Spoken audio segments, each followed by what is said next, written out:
Alright, we love talking about how the characters in the MCU and the broader Marvel movie universe are a load weaker or just generally more rubbish than their comic origins. And the worst offenders are when 20th Century Fox Studios are involved, because yes, they nerf the characters, but they also just make shitty movies, mostly. We've covered the X-Men heroes and villains that have been nerfed, and with the heroes we missed one out and gave him his own video. Was it on purpose? You'll never know. Now, in the Fox movies, there have been two representations of Doctor Doom. Long-time nemesis of the Fantastic Four, and we'll do a video on them as well at some point. But Doom gets his own video because he is an absolute beast and he deserves justice. I'm Danny Baker and this is 6 Degrees, and today let's give Doctor Doom the respect he deserves, okay? So Victor Von Doom starts in the comics born on a Romani campsite in Latveria. And look, with a surname like Von Doom, he's really not going to be anything other than a supervillain, is he? But he's just a normal guy, and what sets him on his path to supervillainy starts with his mum, Cynthia. She practices magic, but makes a deal with Mephisto, who's basically the devil, to get the power to kill some baddies. But he's a wrong 'un, so obviously he tricks her into killing kids and ends up trapping her in his realm to be tortured forever. Excellent. If Hellraiser teaches us anything, it's don't make deals with the evil people from hell or you'll be in trouble. So Doom vows to learn everything he can about science and magic to save his mum. He ends up at uni on a scholarship where he meets Reed Richards and Ben Grimm. Victor is a little bit jealous of Reed because, let's face it, Reed is the smarter of the two. Also, Reed does things like change Doom's name to Doof on a trophy. Oh, got him, Reed, you absolute legend. Doom sets about making a machine to project astral forms to other dimensions, mainly to save his mum. Reed saw it wasn't going to work though and tried to warn him, but Victor was like, nah, this is the Doof trick all over again. And what do you know, it explodes in his face. So he gets all scarred and expelled and blames Reed. Not before he does actually see his mum getting abused by Mephisto though, gnarly. So he treks to Tibet, he meets some monks, he becomes their master, and they make him the famous armour that we know and love. I can't confirm if he cleans the mask with gasoline though. And this is really the start of his supervillain days. The man's obviously a super smart scientist, which means he'll always be up against Reed Richards. He's a master of sorcery, so he takes on Doctor Strange all the time. He's a politician, which brings him to the Black Panther's attention. He's just the general baddie, so the Avengers take notice. He's not a legendary hip-hop artist though, just to be clear, that's MF Doom, RIP. Ugh, I just spat on the mic. Yuck, saliva. So, Dr. Victor Von Doom, he's just everyone's bad guy. He can be noble and show compassion, like when he teams up with Strange to save his mum, but don't forget he's nasty. Aside from sending kids to hell, he's also vivisected as guardians. Ugh, horrible. Now, Doom's been involved in a lot. Mostly torturing the Fantastic Four, trying to take over the world, maybe having Kang the Conqueror as a descendant. He was obviously deeply involved in the whole Secret Wars palaver, becoming God Emperor Doom, creating Battleworld, literally snatching the life out of Thanos, beating up Black Panther with an infinity gauntlet, and just all kinds of craziness. So let's look at some of his feats of impressiveness. As mentioned, he's second only to Reed Richards when it comes to big brains. He's reprogrammed Ultron before so that the robot serves him. He's figured out how to connect himself to every fragment of vibranium on Earth, and he reckons that it's better than controlling the power cosmic. How does he know what that feels like? Because he created a siphon harness that drains the power cosmic from the big guns, like the Silver Surfer and Galactus. That's how bloody smart he is, big brain Victor.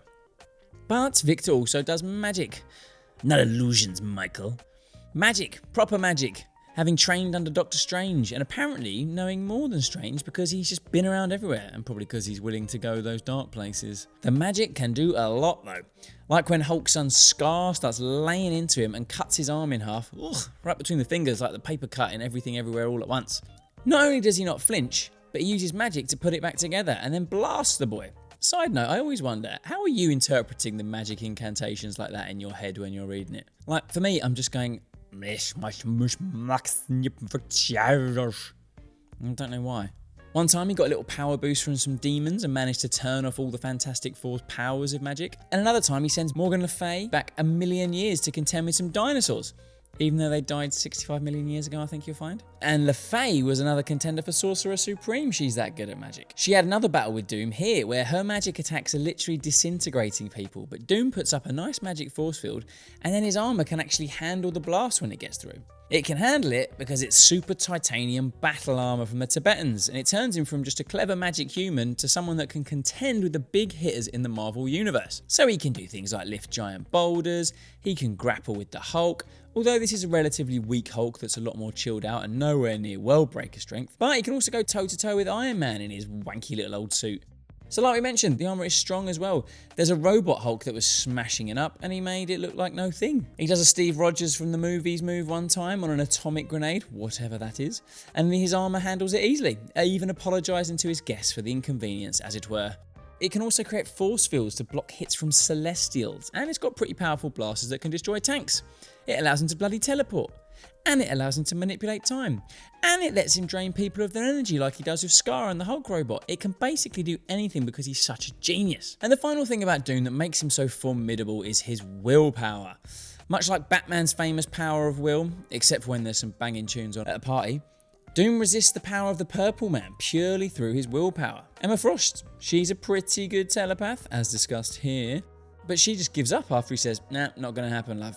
So I think we agree the man is a beast. So obviously, when Fox Studio execs got their little hands on him, oh boy. Well, we'll skip past the never-released 1994 movie. He technically was in that, but we're going to give it a pass. Let's actually start with the Fox Fantastic Four movies in 2005. Oh man, what disappointments these were. We've got Julian McMahon here as Doom, hot property off the back of Nip Tuck, the show about sex and surgery.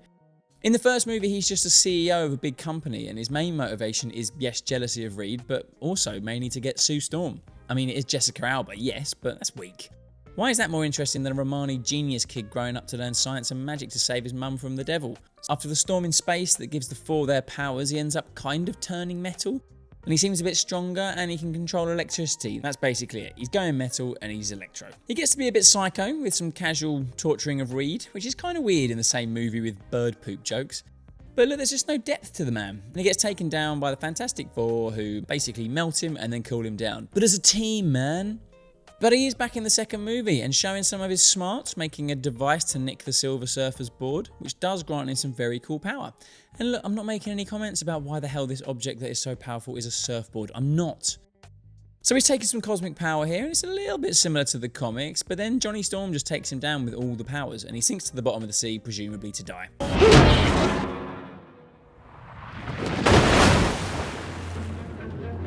His only weakness, water. And then we have Josh Trank's version in 2015, Fant 4 Stick. Off the back of Chronicle, this should have been great, but it's so bad. All these actors are top notch usually, but instead of a great film, we have, in the words of Mr. Sunday Movies, a caravan of garbage. You can literally see the reshot scenes, the pacing is all over the place, it's dull, and it's just a movie where a studio has meddled. That, and it was written by Simon Kinberg. Seriously, in any other industry, someone with a 2 out of 11 success rate for anything would not get so much high paid work. It's a joke. Imagine being a chef and you make 11 meals and 9 of them taste like shit. You're out of there, mate. Anyway, we have our man Doom, played by Toby Kebbell. Such a good actor. And a nice excuse to reference one of my favourite films of all time, Dead Man's Shoes.